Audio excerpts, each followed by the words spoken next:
মোহাম্মদ আহনাব তাহমিদ আবিদ, প্রচার সম্পাদক, জেলা কমিটি, রংপুর।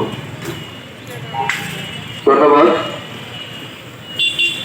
হে বিশ্ববাসী, সুন্দর এই পৃথিবীতে আমরা সকলের প্রতি আন্তরিক হই।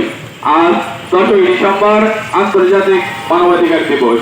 সারা দেশে আন্তর্জাতিক মানবাধিকার দিবস পালন হচ্ছে। তার ধারাবাহিকতায় আজ আমরা রংপুর জেলা কমিটি, মহানগর কমিটি, বিভাগ কমিটি ও বিশেষ বিভাগীয় কমিটির পক্ষ থেকে আজ আমরা র্যালি করেছি। র্যালির পরে আমরা ছাত্র চত্বরে একত্রিত হয়ে আজকে এই বক্তব্য আয়োজন করেছি। আজকের আমাদের এই আয়োজনের মূল উদ্দেশ্য হচ্ছে, জনগণ কিন্তু জানে না মানবাধিকার সংস্থা কি কাজ করে। কয়জন জানে মানবাধিকার সংস্থা কি কাজ করে? মানবাধিকার সংস্থা কাদের জন্য? মানবাধিকার সংস্থা মানুষের জন্য। অনেকে আছে গরিব দুঃখী যারা আইন সহায়তা পায় না, এই মানবাধিকার সংস্থা তাদের আইন সহায়তা দিতে সাহায্য করে। অনেকে আছে বাল্য বিবাহ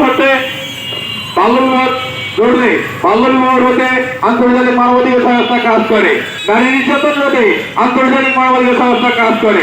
লিগাল কারণ যদি জমি জমা নিয়ে সমস্যা থাকে, আন্তর্জাতিক মানবাধিকার সংস্থা সে বিষয়ে কাজ করবে।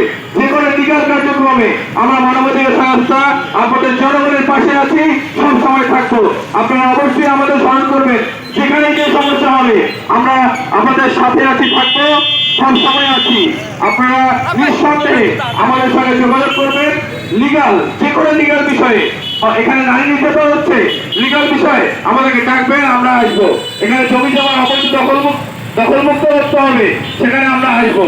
এখানে বাল্য বিবাহ হচ্ছে, এই বাল্য বিবাহ বন্ধ করতে আমরা আসবো। আজ ফিলিস্তিনে মানবাধিকার লঙ্ঘিত হচ্ছে, কেন মানবাধিকার লঙ্ঘিত হচ্ছে? এখানে মানবাধিকার প্রতিষ্ঠা করতে হবে। এই বলে আমি আমার সংক্ষিপ্ত বক্তব্য এখানে শেষ করছি। সকলকে ধন্যবাদ।